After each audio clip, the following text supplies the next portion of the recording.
if you haven't seen our first video, this is Shana Cohen. I'm Hi. Natan.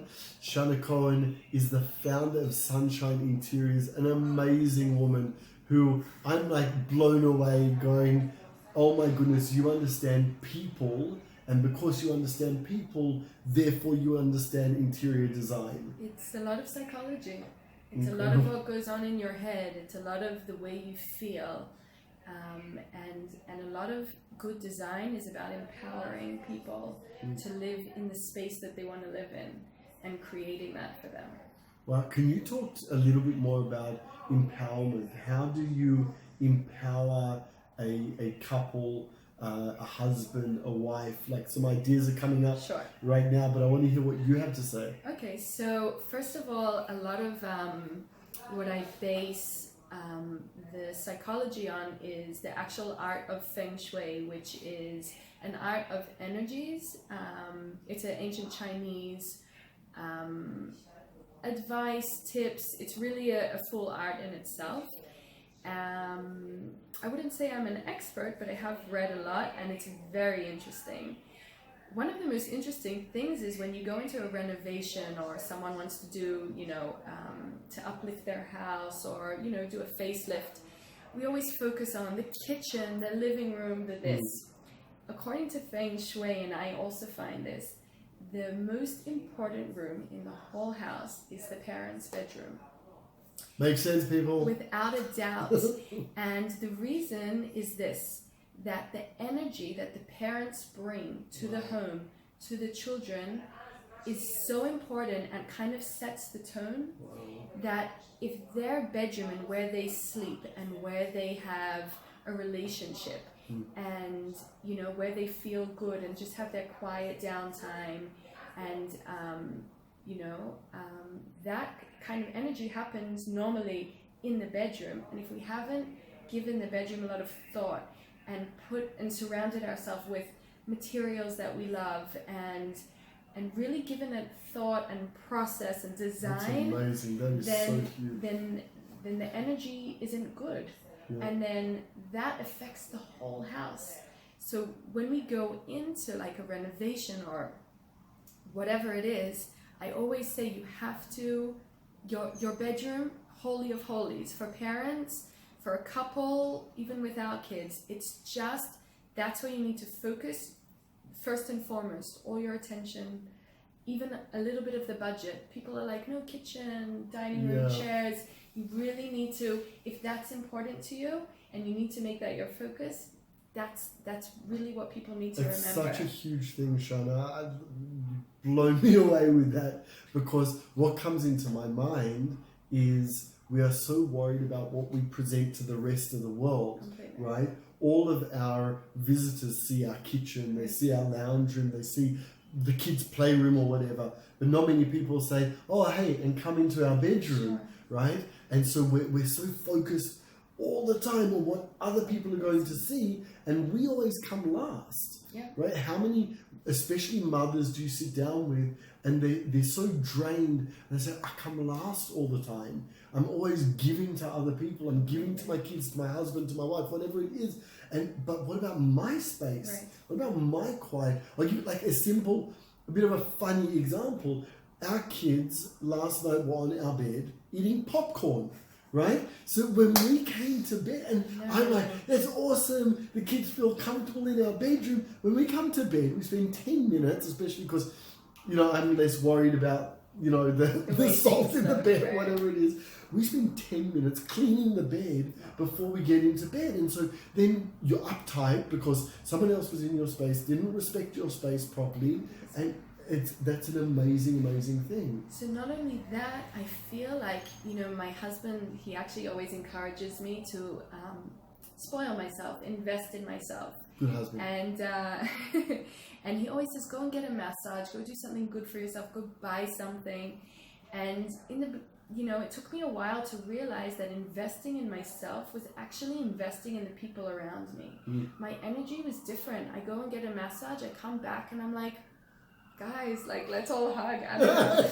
But like, I'm a different person. And once you invest in yourself, and you really have to to know your self-worth and say, I deserve this. Yes. Magiyali, like in Hebrew. Yep. It's really, you're worth that. And your bedroom should not be a place for your children to eat popcorn. I mean, like, you'll whatever. I mean, it's great that they feel comfortable, but it's really, it's the Holy of Holies. And you just have to treat it like that. And I think a lot could come from that, because what you're saying, people don't show. We're very much on show, our lounge, our this, and it's that part. When they say charity begins at home, it's there. That's very, very, very powerful. Yeah. Very powerful. Okay, some tips. Okay, tips would be, first of all, make your bed. Every single day, make your bed. Make it look good, because if you're going to walk in after a tired day, you just want that place to be yours, to be comfy, cozy, no, oh my gosh, I have to clean that, and now I have to do that, and I want to just get into my own bed. So make your bed. I love that. Okay. So just being holidays here now, I've taught my two boys how to make their bed, and it's amazing. Meg has this thing, my wife has this thing about making the beds, right? Making sure that the beds are made. Right. And the other day she walked in there and they were done. It was such an awesome thing really awesome. For her. Like, wow, who did this? How did that happen? So and if we can teach them at 6 and at 3, it means that when they get older, they'll understand exactly what you're saying. This is my wife's space. This is my space. Even a child, that's my space. Be proud of it. Take what's the word? Take pride in your things and make it look good, and that'll give them a source of happiness. Things are calm. It's like it's made. It's not a mess. So I would say make your bed. I would say choose a color for your wall that talks to you and your husband. It should be a joint decision. If you're going to paint or whatever, that room has to reflect you and your husband. And also 2 other things. It has to be, really, the bedroom is the only place, according to Feng Shui, that it's yin and yang, because you have... Doesn't that make sense? Because you have, first of all, man and woman, and second of all, you have your sleep time and relationship time, sexuality. So it kind of has to reflect both sides of it, which makes the bedroom a little bit more complicated feng shui wise, but it can you do like be blue done on one side and pink on the other side or something? Better, everyone also has a very different style. What's harmonious to me and looks good to me is not necessarily what you would choose. So there's a lot on the internet now that you can look and you can really like find and narrow it down.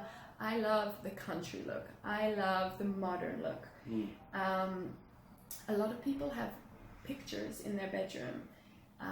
It should either be, this is another tip, it should either be 2 pictures, never 3, just specifically in the bedroom, or 1 like long. So it's either, I love that look, by the way, like a long one, like that, but like behind a bed, and that says something about what is happening here. I have Monet water lilies behind my bed because that's my happy place, and it's long and it's beautiful, and I found it in London, and I was just like, this is it. This is the piece. Wow. So that's another tip. If people have more questions, how do they get in touch with you? Okay, so we have... Shana lives in Israel. This is based out of Jerusalem. Right. But that doesn't mean that she can't help you all around the world. Definitely. We have a Facebook page, sunshine.interiors, or just look for Sunshine Interiors. There are a few circles in gold and Sunshine Interiors in blue. We'll put a link here as well. We have a website, www.mysunshine.co.il, and we have our contact details there, so you're welcome to get involved in that. And we also have a mailing list. If anyone's interested, can leave there, either email us and we try and put out some tips and tricks about every few weeks or something like that. So. And if you want to get in touch with Shana through me, my Facebook, Rav Natan, and ravnatana@gmail.com, website ravnatan.com, all that type of stuff. You can look us up. You should have something coming down this Yeah, way, we'll like try a and do banner. something. Thank you so much. It's really a pleasure. I feel like we should talk for hours, but We should. maybe we'll do that when We'll we do that. when we turn off. But isn't it incredible? And we didn't even talk. I was thinking about the Mishkan, the tabernacle, Right. and about the Beit Hamikdash, the temple, and how important people. I had this same discussion with my very good friend Linda Page, Okay. Linda Podchita, who has an amazing company called Linda Page. It's teaching about fashion. Okay. And I had this discussion with her that when I was growing up and started becoming a little bit more religious, I was like, I shouldn't care so much what I wear because, that'd be self-indulging or whatever. And it's the same type of thing. Like, you need to invest in your home because that's what, not only are you presenting to other people, but that's your sanctuary. Yeah, That's where the love, the passion happens here. The service of God, if that's what you believe in, all of that happens in this 100%. place. This is our safe place, Mm-hmm. and so it's worthwhile and really a command to make sure. If God was so specific about His home, right, the Right. temple, 100%. so too. It was we- down to like the millimeter Yeah. in the temple. So this is definitely something that I'm going back home to talk to me about, and tell her, go for it. Go for it. Meet with Shana and let's do something because this is really important. So thanks for watching. Thanks for listening. If you have any comments, I hope you have comments. Put them down the bottom. Let us know if you want to know more from me or from Shana or from anyone else that you're interested in. Thank you for watching and God bless. Bye.